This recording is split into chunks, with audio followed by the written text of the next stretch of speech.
நம்ம கேப்டன் நடிகர் சங்கமா நம்ம அந்த கேப்டன் வந்து சும்மா கில்லி மாதிரி அடிச்சு எதிர்கட்சி தலைவர் ஆனாலும்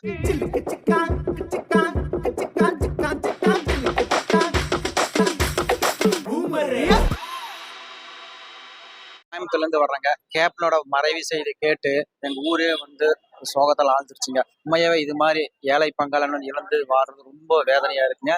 இப்போ அதாவது நம்ம தமிழ்நாடு நடிகர் சங்கத்தை நம்ம கேப்டன் நடிகர் சங்கமா நம்ம அந்த பேர் வைக்கணுங்க சங்கத்துக்கு. இது ஒண்ணு கோரிக்கை வைக்கிற ரொம்ப வேதனையா இருக்குங்க. நம்ம கேப்டன் மறைவு செய்தி கேட்டு எங்க ஊரே வந்து சோகத்துல இருக்குங்க. எங்க ஊர் வந்து தொண்டாமுத்தூர், மத்தூராயபுரத்துல இருக்குங்க. அங்கிருந்து வந்து வந்திருக்கிறாங்க. அங்கிருந்து வந்திருக்கிறாங்க. ஃப்ரெண்டுக்கு ஒரு 7 பேர் வந்திருக்கிறோம். அதாவது கேப்டனை எல்லாத்துக்குமே உதவி செஞ்சாருங்க. இனிமேல் இந்த கேப்டன் விட்டுட்டு போன பணிகளை வந்து மீண்டும் வந்து தொடரணும். இந்த பணி வந்து மேல்மேலும் தொடர்ந்து கண்டிப்பா நம்ம நல்ல நல்ல மனுஷனை வந்து நம்ம இழந்துட்டோம். தமிழ்நாடுல இந்தியா உலகம் முழுவதும் இருக்கிற அத்தனை கலைஞர்கள்ல உண்மையாவே விஜயகாந்த் ஒரு நல்ல ஒரு கேப்டன் வந்து நம்ம இழந்துட்டோம். இன்னும் வந்து இதுல இருந்து நம்ம மேல்றக்கே எத்தனை வருஷம் ஆகுன்னே தெரியாது. உண்மையான லீடரை இழந்துட்டோம். ஃபர்ஸ்ட் ரீசன் அதுதான். ஏன் சொல்றேன்னா, இண்டிபெண்டன்ஸ்க்கு அப்புறமேட்டு 57 வருஷம் டிஎம்கே ஏடிஎம்கே தான். இந்த 2 கட்சியை விட்டா தமிழ்நாட்டுல ஒரு 2மே கோட்டையா ஊனிட்டு இருக்கு. எந்த கொம்பம் வந்தாலும் உடைக்கவே முடியாதுன்னு 2 பேருமே ரொம்ப ஹைப்ல இருந்தப்ப கேப்டன் வந்து சும்மா கில்லி மாதிரி அடிச்சு எதிர்கட்சி தலைவர் ஆனாலும் ஹிஸ்டரி இனிமேட்டு எந்த ஆக்டர் வந்தாலும் நடக்குமா நடக்காதாங்கலாம் ரெண்டாவது ப்ரூவ்டு. அவர் வந்துட்டு ஜெயிச்சுட்டார். அரசியல்ல மக்கள் தோத்துட்டாங்க, அதுதான் உண்மை. மக்கள் தோத்துட்டாங்க.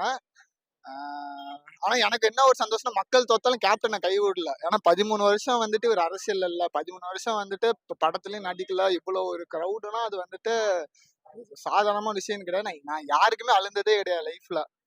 ஒரு தெய்வத்தை பார்த்தது இல்ல, பார்த்துட்டேன். ரொம்ப சந்தோஷம். நாங்க சேலம்ல இருந்து வரோம்.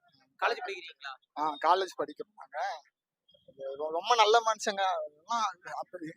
இன்னொரு விஷயம் என்னன்னா, ஸ்ரீலங்கால தமிழ் மக்கள் சாவறப்ப இங்க எத்தனையோ ஆக்டர்ஸ் வந்துட்டு எனக்கு என்னப்பா நான் படம் மட்டும் நடிச்சிட்டு காசு வாங்கிட்டு போறேன் அப்படின்றப்ப உண்மையா நாட் ஒன்லி ஸ்ரீலங்கா தமிழனுக்கு எங்கெங்கெல்லாம் பிரச்சனை உண்மையா வந்து நின்ன ஒரு தமிழனுங்க வந்துட்டு என்னன்னா தமிழனுங்க 100% பியூரிட்டி எதிர்பார்க்கறாங்க. 100% பியூரிட்டி எதிர்பார்த்தவங்க எதுக்கு கேப்டன் தோக்கடிச்சாங்கன்னு எனக்கு தெரியல. நல்ல மனிதர். தமிழ்நாட்டு மக்கள் அட்லீஸ்ட் ஜெயிக்க வச்சிருக்கலாம். எனக்கு அது மட்டும்தான் ஒரு குறையா இருக்குது. ஏன்னா இப்ப உண்மையை சொல்லணும்னா இப்ப இருக்க கட்சிகளோட கம்பேர் பண்ற கேப்டன் எவ்வளவு பரவாயில்ல. ஏன்னா இப்ப டிஎம்கேல இருந்து ஒருத்தர் இறந்துட்டாருன்னா ஏடிஎம்கே காரங்க திட்டி நம்ம பாத்துருவோம். ஏடிஎம்கேல இருந்து ஒருத்தர் இறந்துட்டாருன்னா டிஎம்கே திட்டி நம்ம பாத்துருவோம். ஆனா கேப்டன் இறந்தப்ப ஒருத்தர் கூட கேப்டன் வந்துட்டு தப்பாவே பேச முடியல. ஆனா அவர் அந்த அளவு அவரோட ரூலிங் இருக்கு, அவரோட மனசு இருக்கு. மனசுதான் காரணம். அவர் ஜெயிச்சுட்டாரு. அவரு ஜெயிச்சா ஒரு கண்டிப்பா ஒரு ஆன்மா சாந்தி அடையுங்கிறது சத்திய வாக்கா நான் இந்த இடத்துல சொல்றேன். எல்லாருமே கேப்டனுக்காக ப்ரே பண்ணுவோம். ஏன்னா அவர் நமக்காக இருந்திருக்காரு. வாய்ப்பு கொடுத்து நன்றி.